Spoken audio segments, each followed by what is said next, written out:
So the EU just voted to pass Articles 11 and 13 of this new law, a very controversial law. That this is according to a CNBC article that could force Google, Facebook, and other social media companies to block copyrighted content. So basically, what this law does, I am no expert on the law. I have not read it because I do not understand legalese. I have tried and I have failed to understand the specifics of what this could do, so I'm relying on all kinds of other people to interpret it for me. But basically, the big thing that it comes down to is it forces companies to regulate copyrighted content, and a lot of people are fearful that they can't do that, that the technology just does not exist to be able to accurately block copyright infringements while allowing open source content and memes and all the other things. And that's the big thing, memes, which again, if you don't follow memes, if you don't pay attention to all the new memes, a lot of memes out there, they take other things, they take popular like pop culture things, they take pictures from shows and screenshots from movies, and they add captions to them. Those are what memes are. They take copyrighted material, so for example, like the meme from Inception. It is 3 screenshots from the Inception movie, and the people that made Inception do not care because, again, it's 3 screenshots. That's a meme now. And if anything, it promotes the movie. That's, 8 years old at this point. That is technically copyright because they're taking screenshots from a movie. That, there are certain things, certain clips that can be copyright because they're taken from TV shows and manipulated. This is all stuff that could fall under copyright law, but really doesn't because no one cares. There is no reason to start blocking memes. There is no reason for a company to take a meme that was based off something they created and to block it because it doesn't actually hurt them in any way. If anything, it helps. But that's what this big thing is about. That the EU, again, I live in the United States, thank God, so this doesn't affect me that much. But again, if companies based in the United States want to be open to the EU, they're going to have to really crack down on copyright. So this does affect me. Of course, I get all kinds of news from all over the world, from South Africa, from the United States, from Europe, and mostly those, honestly, from other in Canada and that. So this affects pretty much everyone that relies on anything outside the United States, because this is really going to force them to crack down. Because it basically, what it does is it punishes these social media companies for violating copyright. It means that if I post something on Facebook and it violates copyright, Facebook is now liable. Before, they weren't liable because they weren't a publisher, they were a platform, which means, again, if I post something, it's assumed that Facebook is not actually posting it. I am using their service to post something, but it still comes back on me to post something. So Facebook is really not held responsible. So for again, if there's anything illegal like child pornography or something on Facebook, if I were to post that, I am the one that goes to jail. I am the one that did the awful thing, not Facebook. Whereas this law kind of changes that up to say, if I post something that violates copyright, Facebook can now be liable for that. Facebook is now, in a sense, a publisher that published that copyright infringement, and therefore they violated copyright. So now Facebook is, again, I'm just using Facebook as an example. This applies to, as far as I can tell, the whole internet, anyone that acts as a platform. Facebook is now responsible for that, and that is a big disincentive. They're now going to have to add all kinds of new filters to filter out the copyrighted content. And if you can see, all these demonetized videos, all of these people being banned on Facebook, either it's a political agenda, or if it's not a political agenda, if you don't believe that they're targeting a certain political group, then it's just a bad algorithm, which I can believe that could be a thing. And their algorithms are by no means perfect. People get banned for all sorts of things. People all the time, the internet or the computer code is very bad at understanding context. Because I can post something. Again, if I put something in quotes versus just say something. If I say, if I make a death threat to someone, or if I quote someone else by posting that death threat with quotes around it, the context is different. For one, I'm making a death threat. That is actually something that could be, that is a horrible thing to do. Whereas if I'm quoting someone else and saying, look how awful that is, it's really hard for algorithms to tell, to really understand context. So that's what's so fearful about this. Some people are saying this will not affect memes. This will not affect, again, as long as you're not violating copyright, this is going to be fine. But again, that you're relying on technology that really isn't that good to be able to filter through all these things. And that's why people are so fearful. And Honestly, again, I haven't read the law. I don't know if this is Orwellian or not. But generally, whenever a government passes a law and says this will only affect this one area, it will not affect this, you're completely fine. A few years later, it tends to eventually expand to cover that area. When laws are not incredibly specific like that, they end up expanding, of course, to encompass really everything. It doesn't matter how the lawmakers meant it to be. What matters is how someone can interpret it 5, 10, 15 years down the line. So yeah, basically memes, that's the whole thing, that's just a small part of it, honestly, but memes are a threat now. Memes are under attack because they could violate copyright. Because again, especially me here, this is an article headline. Like, I am taking an article headline, I am taking something and putting it in a video of mine. Now, I'm not sure how the article / video component really works. The fact that I'm not posting an article, I'm posting a screenshot of the article in the video. I don't know how that'll affect, but this right here falls under fair use because I'm not just sharing the article and claiming it as my own.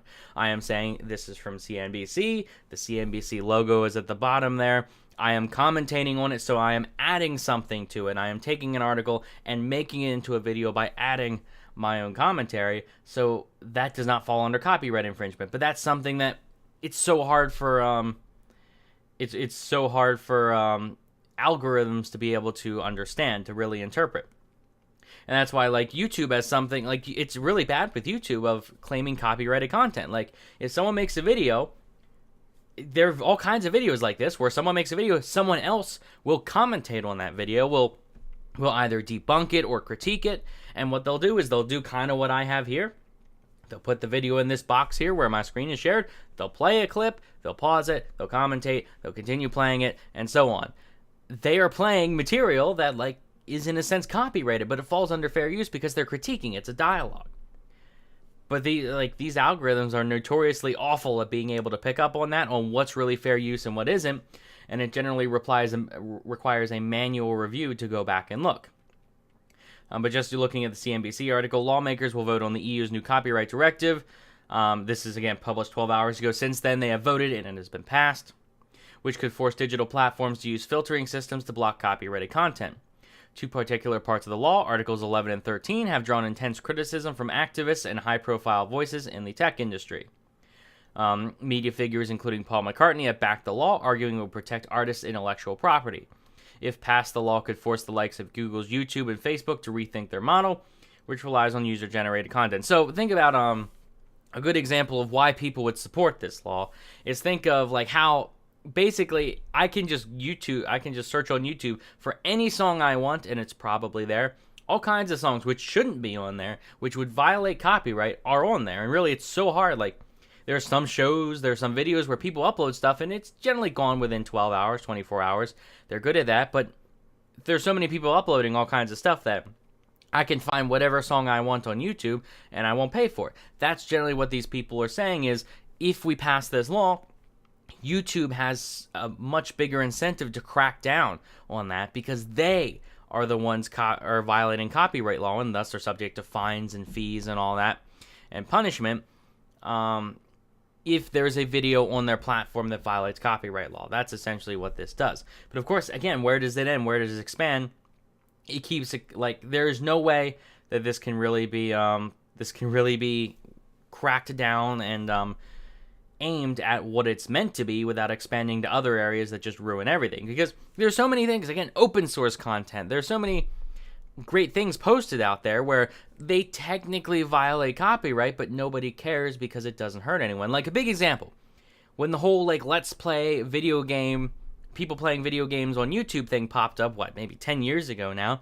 Like that was a big thing. That was a big new thing that people didn't know what to do about because all of a sudden, all these people on YouTube were uploading themselves playing the game and commentating over it, making jokes and all that. And of course, like they added their own stuff to it.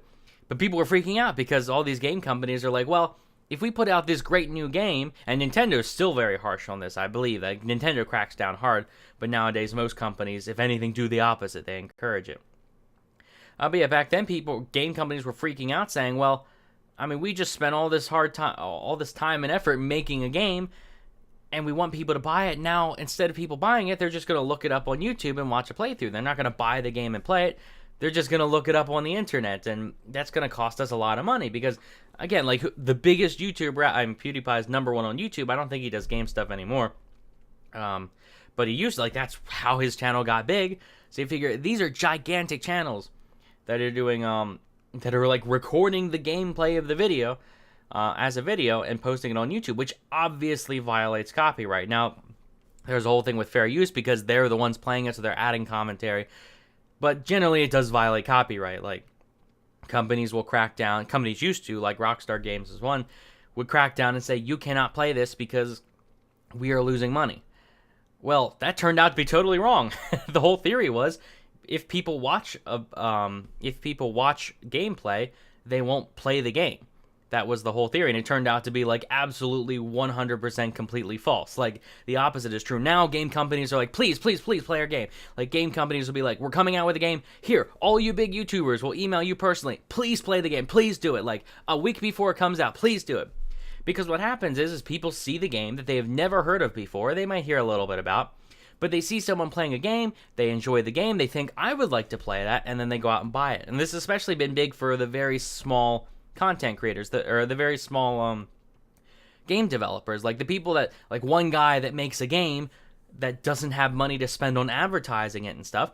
He'll send it to a YouTuber. He'll say, hey, YouTuber, you can make money on this game by playing it and making a video out of it, and the video will make money. In return, I get more publicity about my game, and people will buy the game. I've done that before, where there's been a neat game where, I mean, generally I wait till it's on sale, and I rarely ever play games. So generally I've seen people play a game, and it's like, that looks like a really fun game. So I'll bookmark it, and when it comes on sale for like 80% off, then I'll buy it. Which, again, I got it 80% off, so they didn't make that much money off of me. But they still made money. Because now I have heard of something that I wanted, that wouldn't have been accessed before, because normally they were cracking down on copyright. There are so many situations where copyright, just because something violates copyright doesn't necessarily mean it's bad. Like, the lines are so muddied there, where, again, like if you create something, you want people to talk about it, you want people to share it, you want people to you want free publicity, and that's a lot. Like, it's basically free advertising in a lot of sense. And especially if you write articles, you want your articles out there. You want people to post them out there. You want people to know about them. Now, of course, the reason like we have copyright law in the first place is because if I put all this time and effort into making something, I want credit for it. I don't want someone else taking it and making a ton of money off of it. But in the end, like, this thing will hurt the free and open source community and all these memes and everything like that, where companies will be enforcing this whole thing that just, if it violates copyright law, it's coming down.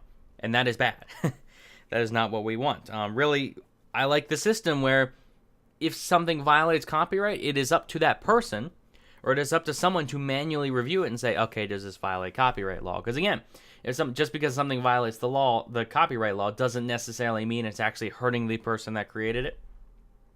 But anyway, that was a bit of a ramble, but yeah, they voted on it here. It went through. Such firms may also be required to pay news organizations for the rights to share articles and other copyrighted protected content like scientific papers, something that critics have dubbed a link tax. So again, this affects articles as well. This affects, like, linking articles. This affects citing your sources. And I have heard arguments saying that if you're a big company like CNN, Fox, MSNBC, this isn't that big of a deal because you can afford that. You have the infrastructure, you can afford a team to go through and make sure everything complies with the law. Whereas, again, if you're just a tiny website, if you're someone that has a blog and you post, like, now and all of a sudden citing sources has become a difficult thing.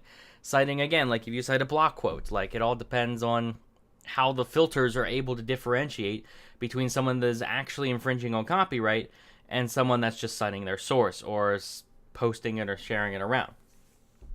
The proposed law has ignited a fierce debate, luring high-profile figures from both the tech and media industries. Why is it so controversial? Two particular parts of the directive. This is Article 13 and Article 11.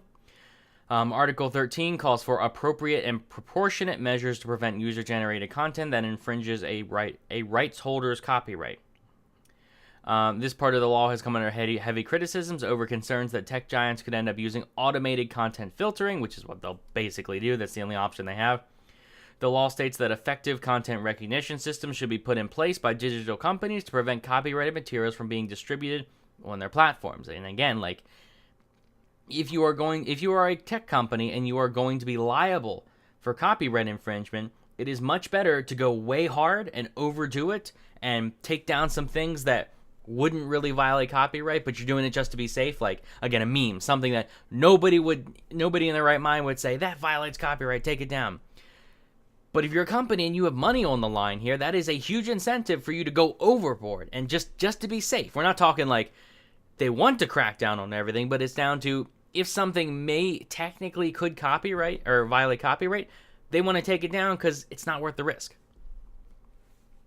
Campaigners have scrutinized the part of the legislation over concerns that it could amount to censorship and argue that the use of copyrighted protected material by way of commentary or parody should be permitted under the doctrine of fair use. Again, YouTube videos. If you've seen YouTube videos all over the place, like videos that go viral, if someone does something and it's part of a 1 hour long show or something, like whether it's sports or it's on a talk show, that's the thing where there were some, like I've done this before, where I've shared clips on my videos, like just short 10-second clips taken from an hour-long video. And that could violate copyright because I'm taking a small chunk like that of copyrighted material that no one in their right mind would actually like scrutinize and say, hey, like let's like I'm filing a copyright claim against you. But they technically could, is the fear. And if algorithms are automatically doing this, then we're in trouble. Like if algorithms are automatically doing this, they are not going to decide like, well, it's in the best interest of both people, so we'll let us say no. They're just going to crack down on it. Particular attention has been paid to the status of memes, which often rely on copyright-protected images or pieces of video, and whether they could be censored as a result. This plan for robo-copyright would target memes, parodies, and clips of people cheering at football matches. Copyright is important, but so is free speech. He added, machines can't judge human culture. When they can, we'll have bigger issues to think through than copyright enforcement. Yes, pretty much. Here we go. But Axel Voss, a European parliamentarian and key proponent of the law, has said it won't lead to the censorship of memes. If we are looking at memes, the legitimate use of memes is not a question of Article 13. It is of copyright. Voss told CNBC in July. This is nothing new. But that's the thing. They do violate copyright, but no one ever takes them down because who cares? Like, that's the thing. Current copyright law says, sure, certain memes, certain viral videos could violate copyright law, but someone actually has to file a copyright claim. Someone actually has to say, no, take that down. Where no one does, because again, like no one cares. It's no big deal. Same thing with the gaming videos. Like no one cares. It is actually in the best interest of these companies to let people play their games on the internet because it gets more people to play the game, not less. But yeah, this is like it's now that they're actually now that the law will actually encourage them to crack down on it. And of course, again, thank God I'm in the United States, which is not part of the European Union if you weren't aware of that. But this still affects us because this affects Facebook, this affects Google, this affects YouTube, which I use all of those. This is not a good thing. And I have one other thing to reference, if I can get it up. I'm shilling a website that I do not own, being libertarian, but I do write for on occasion. This is an article, EU to require tax on web links and an upload filter to screen all content. There, he took a section here from the Free Software Foundation Europe. So, like, it's just an organization that encourages, for free and open source stuff. This is a community of open source people. They wrote an open letter, or open source people, of open source, like, software developers. They said your mobile device, your car, your Wi-Fi router at home, your television, the airplanes in which you travel, all contain free and open source content. This widespread reuse is possible because free and open source software can be shared openly, studied, and customized to meet any need. The EU is getting ready to vote. Of course, this article came out back in June, long before this actually went through. The EU is getting ready to vote a copyright reform package which fundamentally undermines the foundations upon which free and open source software is built. The proposed Article 13 of the EU Copyright Directive targets every online service that allows its users to upload and share content with each other, including code hosting platforms. Under this proposal, code hosting platforms will be compelled to prevent any possible copyright infringement by developing fundamentally flawed filtering technologies. These filtering algorithms will ultimately decide what material software developers should be allowed to share. As a result of this ongoing copyright review, every user of a code-sharing platform, be they an individual, a business, or a public administration, is to be treated as a potential copyright infringer. Their content, including entire code repositories, will be monitored and blocked for being shared online at any time. This restricts the freedom of developers to use specific software components and tools, which in return leads to less competition and less innovation. Ultimately, this can result in software that is less reliable and a less resilient software infrastructure for everybody. We, individuals, developers, organizations, and companies that decide or rely on the free and open source software ecosystem call upon European decision makers to protect open, collaborative software ecosystems. We call upon European policymakers to fundamentally rethink or delete Article 13 of the EU copyright reform in order to avoid the threat it poses for free and open source software. So yeah, it's bad. That's basically it's not good. And it's mostly because the article or we don't know what this is going to do. We don't know how this law is going to be implemented. We don't know what tech companies are really going to do. Tech platforms are going to do to filter all this stuff out. We know they're going to work on an algorithm, but we don't know what this algorithm is going to be, how good it's going to be. It's just that if we were to make a guess, it's probably going to be bad. It's probably going to go overboard. It's probably going to block all of things, which they didn't actually ban memes, but we are at risk of losing memes, basically. And as you know, memes can actually change an election. WikiLeaks documents, I believe it was the Vault 7 leaks, I could be wrong, but documents from the CIA released by WikiLeaks said that there is an actual department of memes within the CIA and intelligence agencies. There was actually there was an organization within the CIA, I believe it was the CIA, it might be NSA or FBI, I believe it was the CIA, that just makes memes, studies memes, follows memes, because they are very powerful. I mean, 2016 election, one of the biggest topics of the 2016 election was Pepe the Frog, on whether or not it was a hate symbol. That was a meme that, of course, wasn't a hate symbol, but people ended up painting it as one, and now Pepe is entirely associated with being right wing when it used to not be. It used to not be associated with anything, because if something existed, there was a Pepe version. That's how it worked. But that's a whole topic from another time. But now, since this is a good time, I just recently, I was a contributor to Being Libertarian. Now I'm starting to write a weekly column, so I'm going to shill for that, beinglibertarian.com. Check out my weekly columns. They're basically called Misconceptions of Blank, and then whatever topic I want to talk about. But yeah, if you made it this far in the video, thank you for watching. Let me know what you think about if you understand the legalese stuff of Article 13, if you can clarify anything that I might have messed up, because again, I'm not a lawyer, I don't read law very well, so this is entirely based on what I understand about the bill.